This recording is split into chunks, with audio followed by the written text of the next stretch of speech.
மே மாதத்துக்குண்டான மாத பலன்களை பற்றி தான் இந்த காணொலியில் பார்த்துட்ருக்குறோம்.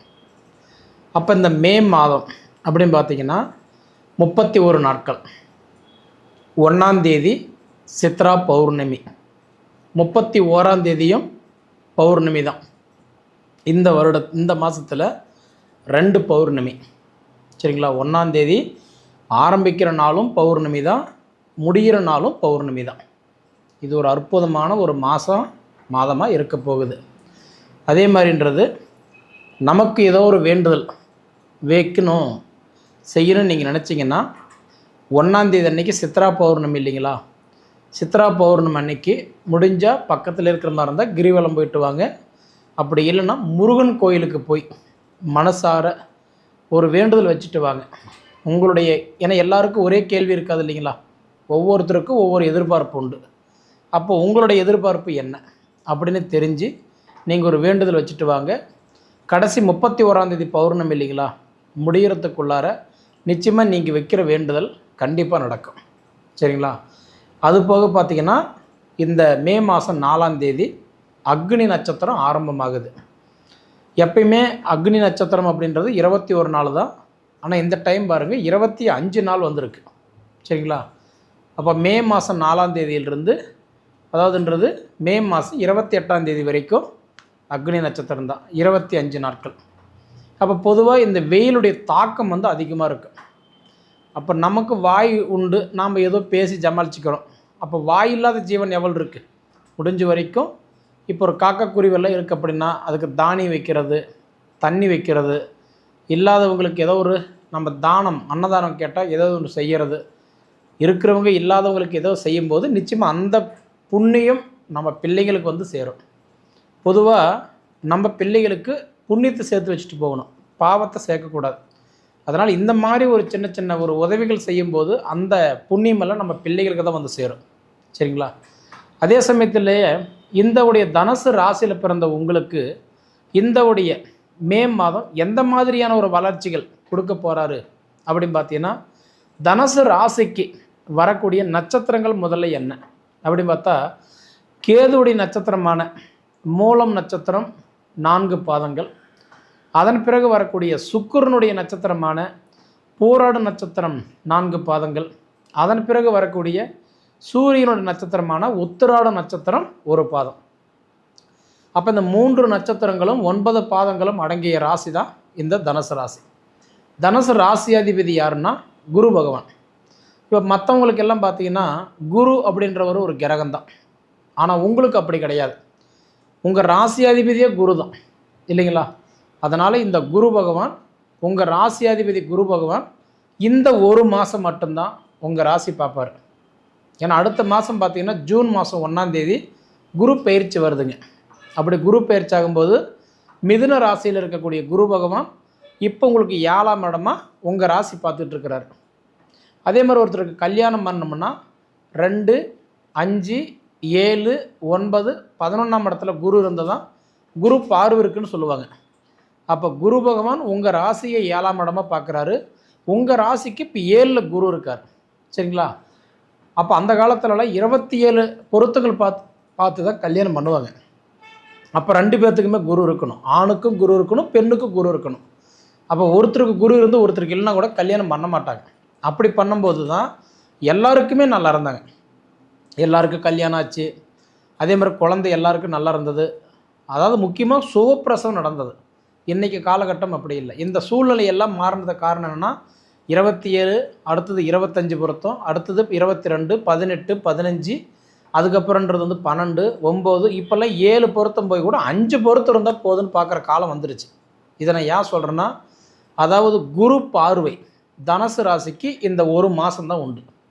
அடுத்தது உங்களுக்கு 7ஆம் இடத்துல இருக்கக்கூடிய குரு பகவான் 8ஆம் இடத்துக்கு போயிடுவார். அப்போ அஷ்டம குருவை வந்துடுவார். அப்போ அந்த குரு பார்வை உங்களுக்கு கட்டாயிடும். சரிங்களா? அப்போ நீங்கள் ஆணோ பெண்ணோ இருந்தீங்கன்னா உங்களுக்கு பார்க்கக்கூடியவங்களுக்கு அவங்களுக்கு குரு பார்வை இருந்தால் தான் உங்களுக்கு மேரேஜ் பண்ண முடியும் இல்லைங்களா? அப்போ உங்களுக்கு குரு பார்வைன்றது இந்த ஒரு மாதம்தான். அப்போ குரு பகவான் மொத்தம் பார்த்திங்கன்னா அவர் உட்காந்த வீட்டிலிருந்து 3 ராசிக்கு நல்லது பண்ணுவார். 5ஆவது ராசி, 7ஆவது ராசி, 9ஆவது ராசி. அப்போ குரு பகவான் வந்து மிதுனத்திலிருந்து உங்கள் ராசியை இப்போ 7ஆம் இடமா பார்க்குறார். கலஸ்திர குருவை பார்த்துட்டு இருக்கிறார். இது ஒரு அற்புதமான வாய்ப்பு. கிட்டத்தட்ட 2025 மே மாதம் 14ஆம் தேதி குரு வந்து உங்களை பார்க்க ஆரம்பித்தார். இது ஒரு நல்ல விஷயந்தான். ஆனால் குரு பகவான் வந்து நல்லதாக என்னை பார்க்குறாருன்னு சொல்கிறாங்களே தவிர எனக்கு ஒன்றும் நல்லது நடக்கலைங்களே அப்படின்னு நினைக்கிறவங்களுக்கு நான் சொல்கிறேங்க ஒரு கேள்வி. பொதுவாக என்னென்னா, தனுசு ராசி நீங்கள் எந்த யூடியூப்பு, இன்ஸ்டாகிராம், ஃபேஸ்புக்கு எதில் போய் வேணால் பாருங்கள், தனுசு ராசிக்கு சூப்பராக இருக்குன்னு சொல்லுவாங்க. ஏன்னா குருவுடைய பார்வை 5, 7, 9 அந்த 7ஆம் இடமும் உங்கள் ராசி தான் பார்க்குறார்.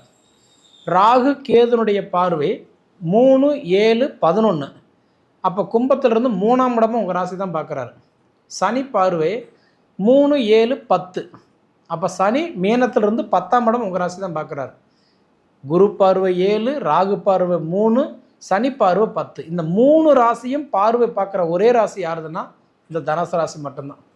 அப்போ நல்லா தானே இருக்கணும், கண்டிப்பாக நல்லா தான் இருப்பீங்க.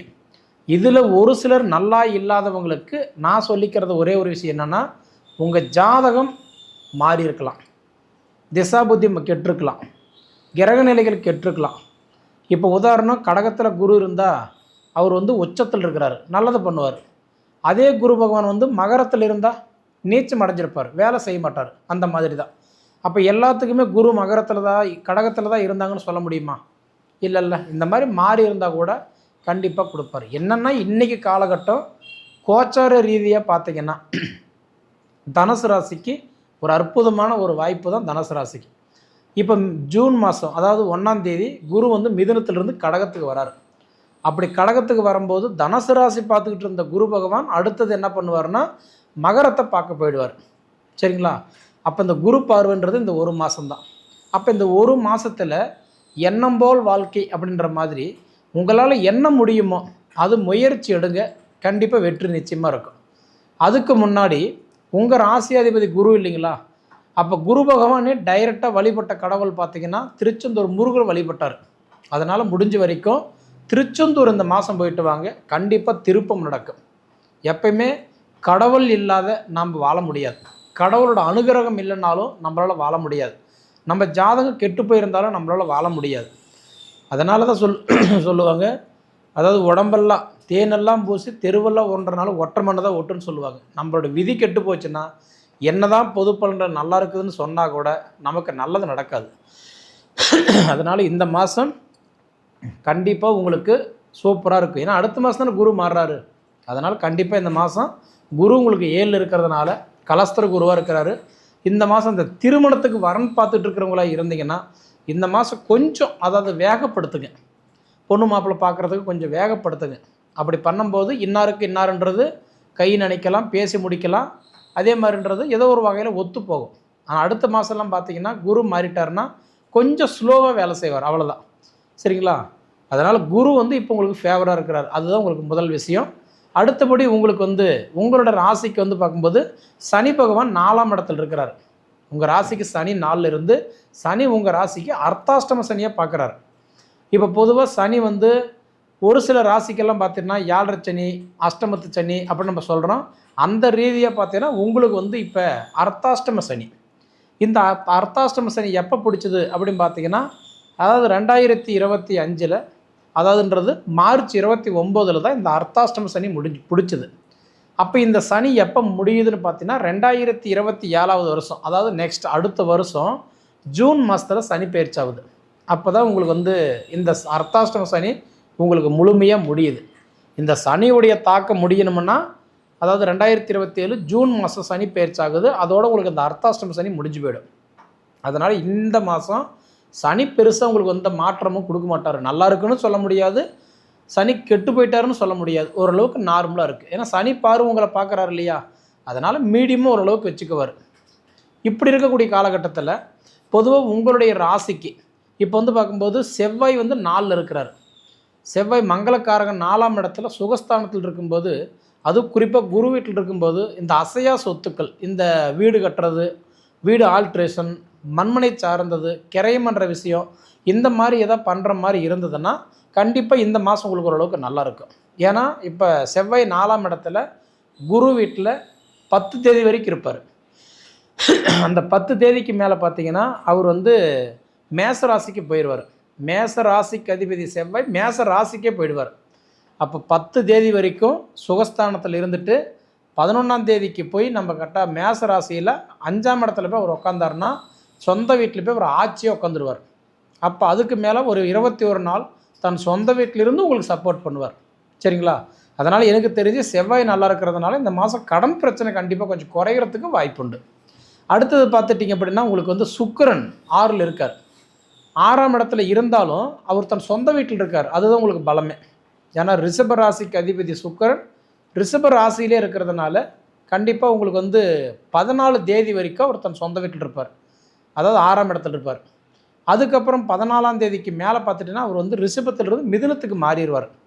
எப்படி பார்த்தாலுமே சுக்கிரன் போய் அவர் உட்காந்துருக்கிற இடம் 6ஆம் இடமா இருந்தாலும் சொந்த வீடு, 7ஆம் வீட்டில் போய் உட்கும்போது கலஸ்திரஸ்தானத்தில் உட்காருவார்.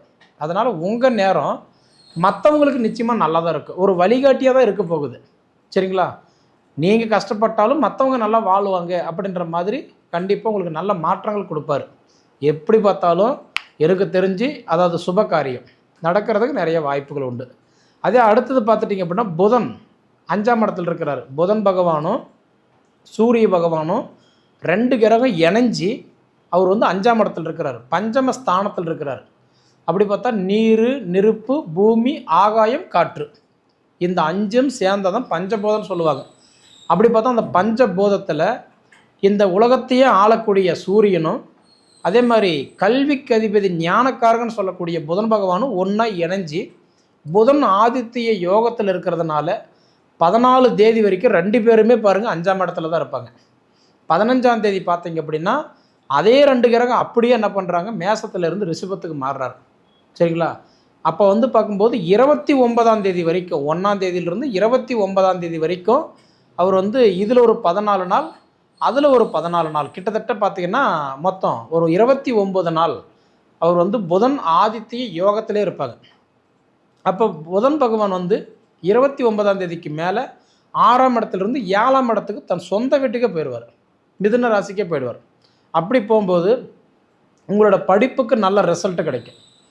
அதே சமயத்தில் வந்து பார்க்கும்போது உங்களுக்கு வேலை வாய்ப்புகள் கண்டிப்பாக மாற்றங்கள் கொடுக்கும். ஏதாவது ஆரம்பிக்கணும், புதுசாக பண்ணணும், ஏதோ முயற்சிகள் இருந்தால் கண்டிப்பாக செய்யுங்க.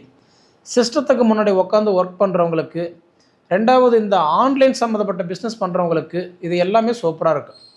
பொதுவாகவே பார்த்திங்க அப்படின்னா எனக்கு தெரிஞ்சு இன்றைக்கி தனுசு ராசிக்காரங்களுக்கு இது ஒரு அற்புதமான ஒரு வாய்ப்பை தான் இந்த மாதம் இருக்க போகுதை தவிர கண்டிப்பாக இது கெட்டு போச்சுன்னு சொல்ல முடியாது. என்ன ஒரே விஷயம், குரு பகவான் இப்போ உங்களுக்கு ஃபேவராக இருக்கிறார். இந்த குரு பகவான் உங்களுக்கு ஃபேவராக இருக்கிறதுனால முழுக்க அதாவது தன்னம்பிக்கையோட முயற்சி பண்ணுங்கள். அந்த முயற்சி கண்டிப்பாக உங்களுக்கு வெற்றி கிடைக்கும். மற்றபடி இந்த புத்திர பாக்கியம் எதிர்பார்க்குறவங்களுக்கு, திருமணம் சம்மந்தப்பட்ட கேள்விகளுக்கு, தொழிலுக்கு இண்டிவிஜுவலாக கேட்குறவங்களுக்கெல்லாம் உங்களோட ஜாதகத்தை அனுப்பி வைங்க. அது எப்படி இருக்குதுன்றதை நான் பார்த்து சொல்கிறேன். அதுபோக இன்றைக்கி காலகட்டம் தனுசு ராசிக்கு இந்த ஒரு மாதம் நீங்கள் போடுற விதை தான் உங்களுக்கு அறுவடைக்கு வரும். நீங்கள் எடுக்கிற முயற்சி தான் அடுத்தடுத்து உங்களுக்கு அப்டேட் கிடைக்கும். சரிங்களா? அதனால் எனக்கு தெரிஞ்சு தொழிலில் இருக்கிற சிரமம் கண்டிப்பாக குறையும், சுபகாரியங்கள் நடக்கும். அதே மாதிரி வண்டி வாகனத்தில் மாற்றங்கள் ஏற்படும். அது போக பார்த்துட்டிங்கன்னா இந்த குடுக்கல் வாங்கலை மட்டும் கொஞ்சம் கவனமாக இருந்தீங்க உங்களுக்கு போதுமானதுங்க. சரிங்களா? அதே மாதிரி நான் முன்னே சொன்ன மாதிரி திருச்செந்தூர் போயிட்டு வாங்க. நிச்சயமாக ஒரு திருப்பு முனையாக இருக்கும். வியாழக்கிழமை தட்சிணாமூர்த்தியுடைய ஃபோட்டோ வீட்டில் வச்சு கண்டிப்பாக நீங்கள் வழிபட்டுட்டு வாங்க. உங்களுக்கு வந்து உங்கள் வீட்டில் என்ன குறைகள் இருக்குன்னு தெரியுங்களோ கண்டிப்பாக அது மாற்றங்கள் ஏற்படும். இது நீங்கள் அனுபவித்து பார்த்து சொல்லுங்கள். சரிங்களா? சரி நேயர்களே, அதாவதுன்றது நம்ம சேனலில் இதுக்கு முன்னாடி சப்ஸ்கிரைப் பண்ணாதவங்களாக இருந்தால் சப்ஸ்கிரைப் பண்ணிக்கோங்க. உங்கள் நண்பர்களுக்கு ஷேர் பண்ணுங்கள். அது போக உங்கள் பொன்னான நேரத்தை ஒதுக்கி இவ்வளவு நேரம் என்னோடய காணொலியை நீங்கள் முழுமையாக பார்த்ததுக்கு மனசிலிருந்து கேட்டுக்கிறேனுங்க. நன்றி.